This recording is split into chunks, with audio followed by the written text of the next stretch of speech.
وہ خاندان بھی اپنے زمانے میں جو ہے سماجی خدمت کے حوالے سے ایک منفرد تعارف رکھتا تھا، بلکہ جو حجابہ کا ایک لقب ہے آپ کے خاندان میں ابا اجداد میں کہ بیت اللہ شریف کی حفاظت، بیت اللہ شریف کی خدمت، اور پھر السقایا کا لقب ملا آپ کے خاندان کو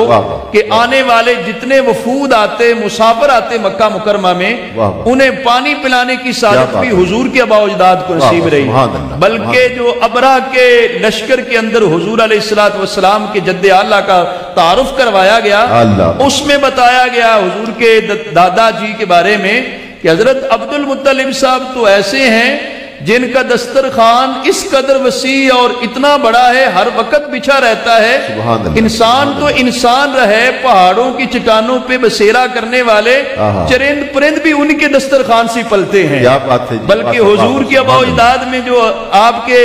جد امجد حضرت ہاشم صاحب ہیں، ان کا لقب ہی ہاشم اس بنیاد پر رکھا گیا کہ جو روٹیوں کے ٹکڑے کر کے سرید بنا کر مسافروں کو آنے والوں کو کھلایا کرتے تھے۔ اس سے آپ اندازہ لگا سکتے ہیں کہ حضور نبی کریم صلی اللہ علیہ وسلم جس خاندان میں آئے ان کی رفاع عامہ کے حوالے سے کس قدر خدمات تھی، اور پھر جو حضور علیہ السلام پر پہلی وحی جو ہے وہ غار ہرا میں اتری، تو وہ کلام الہی کا روب اور جلال حضور علیہ السلام پر ایک خاص کیفیت بنی۔ جب آپ وہ پہلی وحی لے کر گھر پہنچے اور کہا کہ مجھے چادر اڑا دیں، تو آپ کی اہلیہ محترمہ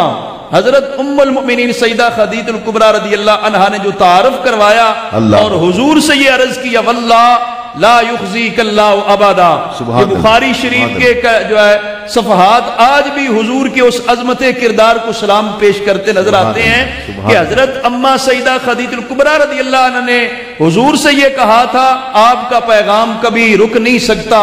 آپ کا مشن جو ہے اس کے اندر کوئی ناکامی نہیں آ سکتی، اللہ تبارک و تعالی آپ کے ساتھ ہے، اس لیے انک لتصل الرحم،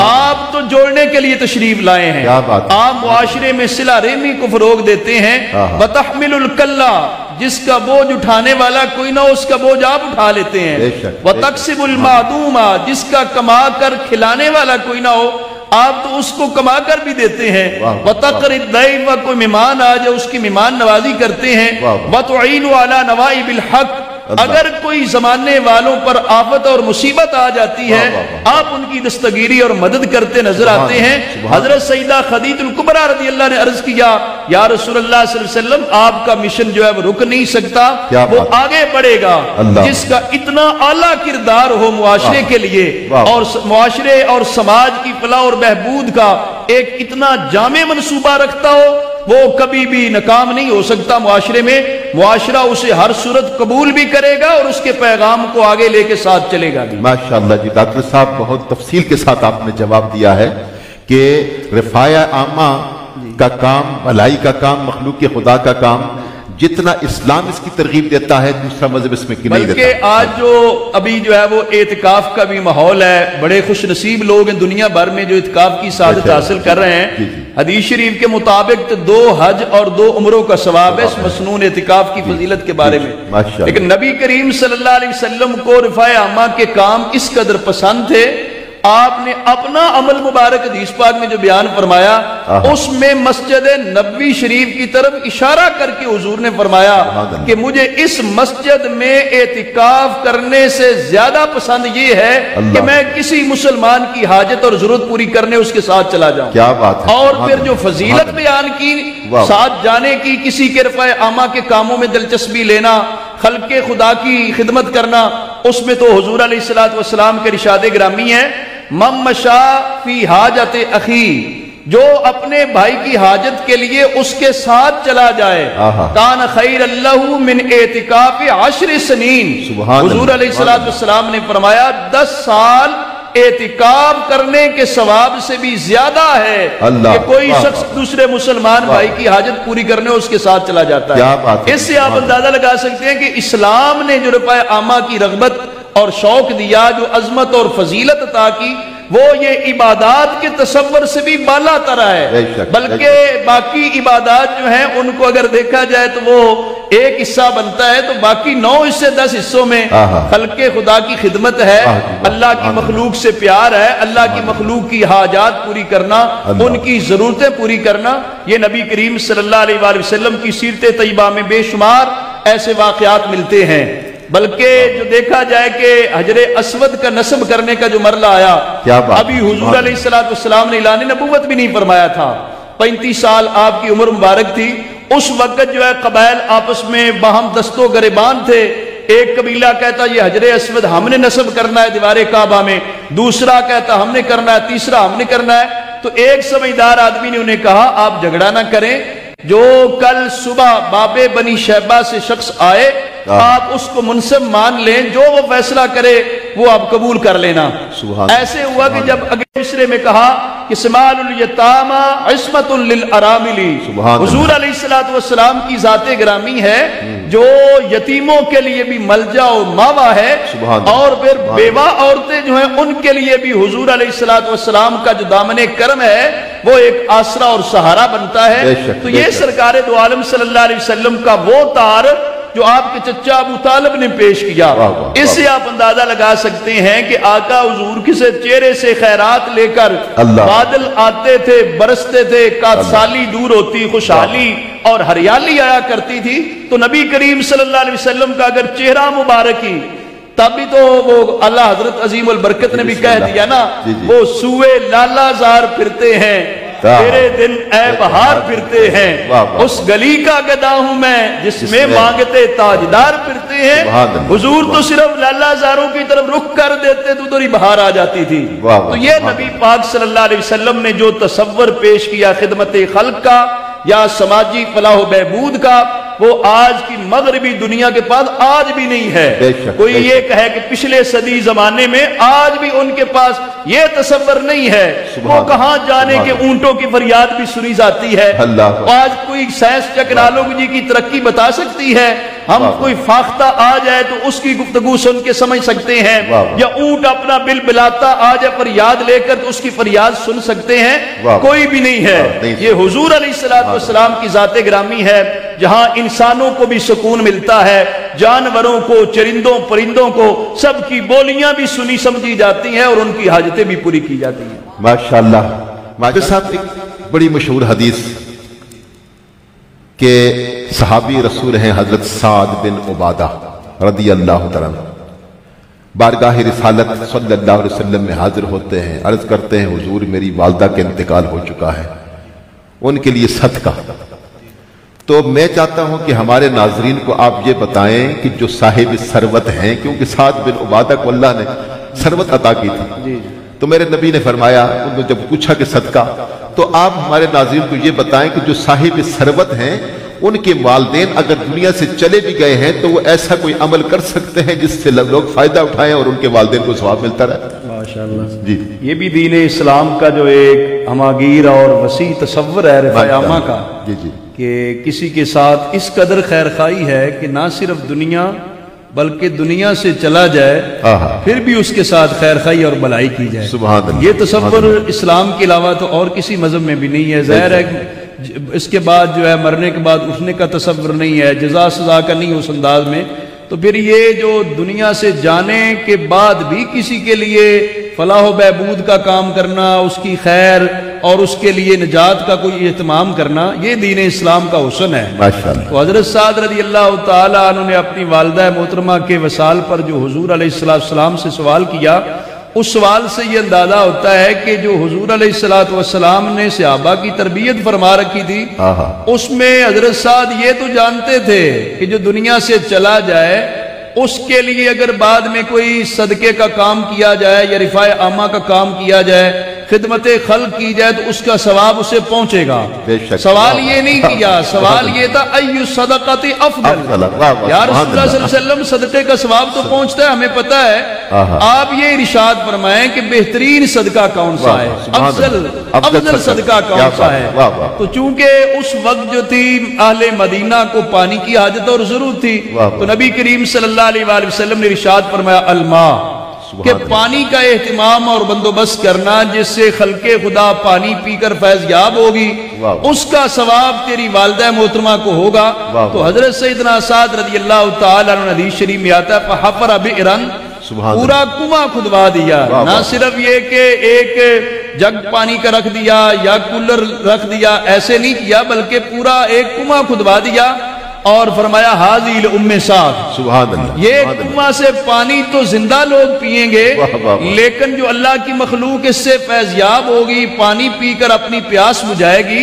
ان کو جو راحت اور سکون ملے گا، اس کا ثواب جو اللہ تعالیٰ مجھے عطا کرے گا وہ میری والدہ محترمہ کو پہنچے گا، وہ ام سعد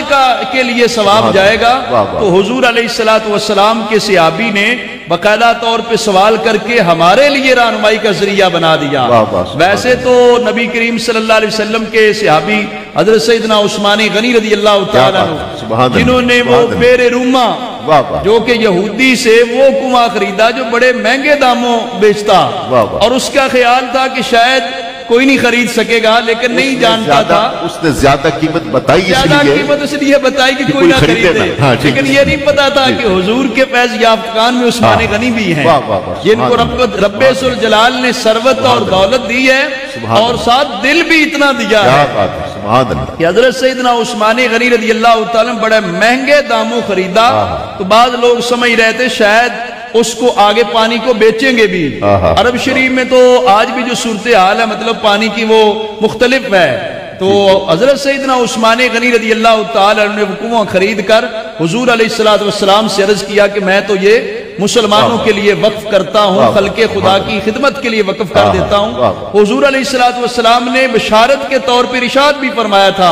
کہ جو بیر روما خریدے میں اسے جنت کی خوشخبری دیتا ہوں. حضرت سیدنا عثمان غنی رضی اللہ تعالیٰ کے اگر رفاعی خدمات کا جائزہ لیا جائے تو اہل علم کہتے ہیں کوئی ایک دو مواقع نہیں ہیں، بلکہ تقریباً 17 ایسے مواقع تھے کہ حضور جنت بیچ رہے تھے، عثمان غنی خرید رہے تھے. بلکہ جو ہے وہ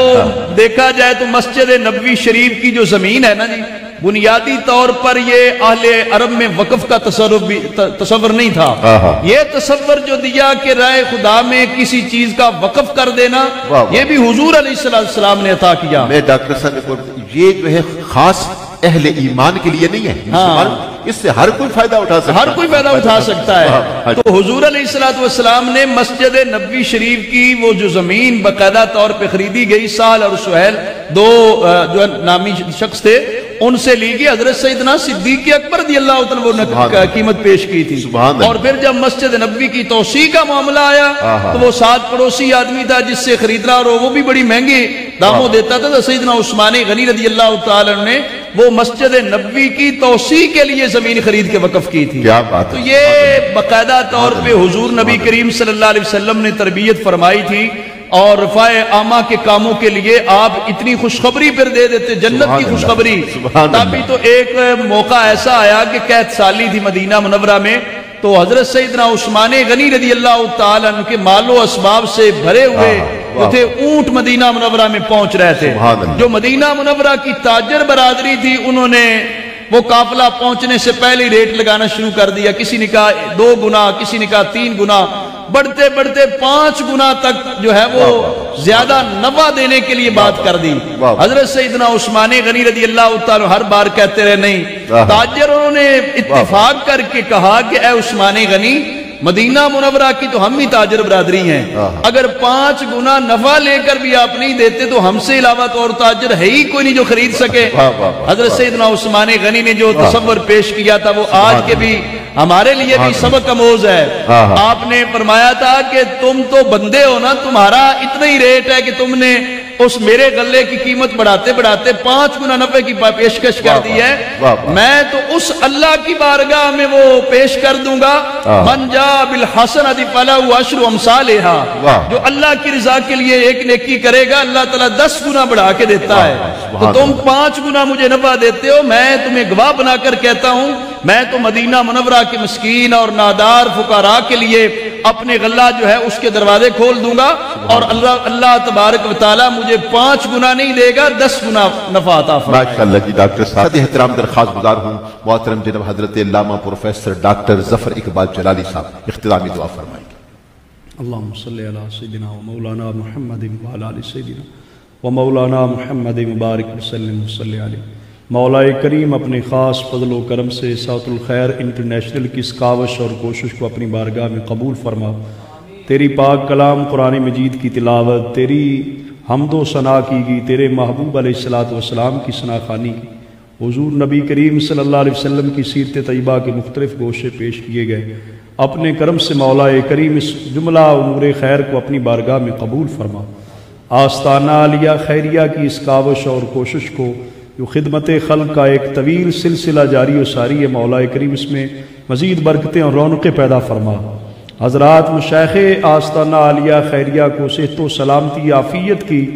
درازی عمر نصیب فرما۔ مولا کریم جملہ خدام مریدین عقیدت مندان درگاہ جو ہیں ان کو فیض یاب فرما۔